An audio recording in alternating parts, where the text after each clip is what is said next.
Olá, meus amores, tudo bem com vocês? Hoje eu vim trazer para vocês. Olá, meus amores, espero que estejam bem. Hoje eu trouxe para vocês um tema que é muito pedido no canal pelos alunos do nono ano, que é falar um pouquinho sobre Mendel, quem foi Mendel, o que ele fez, por que ele é tão importante assim para a ciência. E eu vim aqui com a minha blusinha, não sei se dá para ver, a minha blusa do método científico, para explicar justamente sobre os métodos científicos que ele usou para chegar na sua conclusão e ser reconhecido como pai da genética após a sua morte. Então vamos lá. Ele era um monge austríaco que se interessou pelo estudo das ervilhas. Por que nas ervilhas? Por quê? Ele começou a analisar que elas tinham características dentro de uma mesma espécie que se diferiam. Por exemplo, a cor da flor, a cor da ervilha, o tipo da ervilha, a cor da vagem, tipo da vagem, a posição da flor na planta, a altura da planta. Então ele começou a ver que tinham características que se diferenciavam e ele queria saber o porquê. Porque essas características ficavam diferentes dentro de uma mesma espécie. Então ele lá no monastério, né, não tinha muito o que fazer naquela época além de rezar e estudar. Ele cumpria com seus deveres e observava. Durante 2 anos, ele analisou 6 gerações de ervilhas, até que ele chegou na conclusão que aquelas ervilhas eram puras. As ervilhas de cor amarela sempre seriam amarelas. As de cor verde sempre seriam verdes. Então ele definiu essa geração como geração P, que é as puras, a geração parental, as ervilhas amarelas e as ervilhas verdes. Ele foi então e realizou o cruzamento entre essas duas ervilhas, entre esses dois tipos de ervilha. Foi lá na planta que dá ervilha amarela, pegou o pólen, colocou na flor feminina da ervilha verde, e aí ele viu o que resultava desse cruzamento. Desse cruzamento, nós temos a geração F1, ou a primeira geração, que são 100% de ervilhas amarelas. Aí ele começou a se questionar, mas o que acontece com as ervilhas verdes? O que acontece com o fator verde, a característica verde? Ele some? Para saber disso, para ter a certeza disso,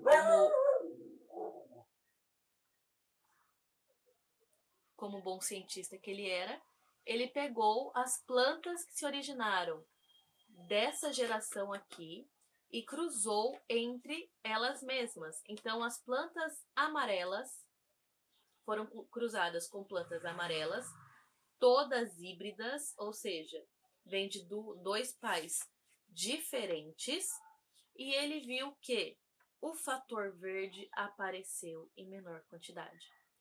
Por que ele usava as ervilhas? Porque nas ervilhas a gente pode ter um fator muito importante que é a questão da porcentagem, porque elas dão muitas sementes. Então, nas ervilhas ele conseguia analisar que sempre dava essa proporção aqui, 75% de ervilhas amarelas e 25% de ervilhas verdes. Ele analisou assim, então, que um fator ele só aparecia quando ele aparecia em dose dupla. Nós tínhamos um fator do pai e um fator da mãe, correto? Então, esse fator, quando misturado, ia dar origem a uma nova planta. Se esse fator fosse em dose dupla, daria um recessivo, que é o que nós chamamos aqui. Nós temos, então, anos depois, chegaram com esse censo aqui. Temos dominantes, que são aqueles que aparecem tanto em homozigose como em heterozigose, e temos os recessivos, que só vão aparecer em homozigose, apenas em dose dupla. Para lembrar disso, é só colocar na cabecinha: homo igual, azão, azão, azinho, azinho, hétero diferente, azão, azinho. Então, é importante a gente ter em mente aí que o dominante sempre vai aparecer. Nessa primeira lei de Mendel, nesse primeiro momento, o dominante sempre aparece. tanto como azão, como azão-azinho. Enquanto o recessivo, ele só vai aparecer se ele tiver em dose dupla, se ele estiver em homozigose, que é o azinho-azinho. Porque essa característica é mais fraca. E isso pode ser tanto para doenças, como para características de aparência, produção de proteínas, porque o nosso DNA está em tudo. Estudos posteriores foram feitos e eu vou falar em vídeos próximos sobre genótipo, fenótipo, sobre a segunda lei de Mendel, mas essa daqui é a primeira. Então, quais são as etapas do experimento dele? Primeiro, ele separou as plantas puras, que são aquelas que só dão indivíduos verdes e só dão indivíduos amarelos. Cruzou entre elas, realizou essa metodologia, esses testes, essas experiências. Então, ele cruzou, deu a geração F1.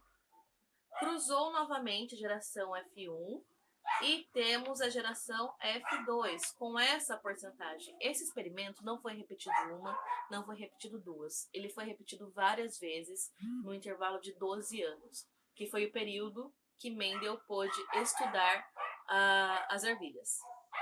Cachorro latino?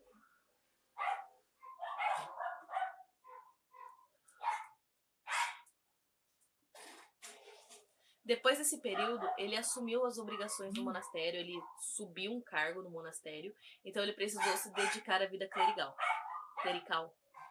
Ele precisou se dedicar ao clérigo. Então, é isso no primeiro momento. Espero que isso tenha ajudado vocês, espero que vocês vão bem nas provas, que vocês tenham adquirido um pouquinho mais de conhecimento e nos vemos na próxima.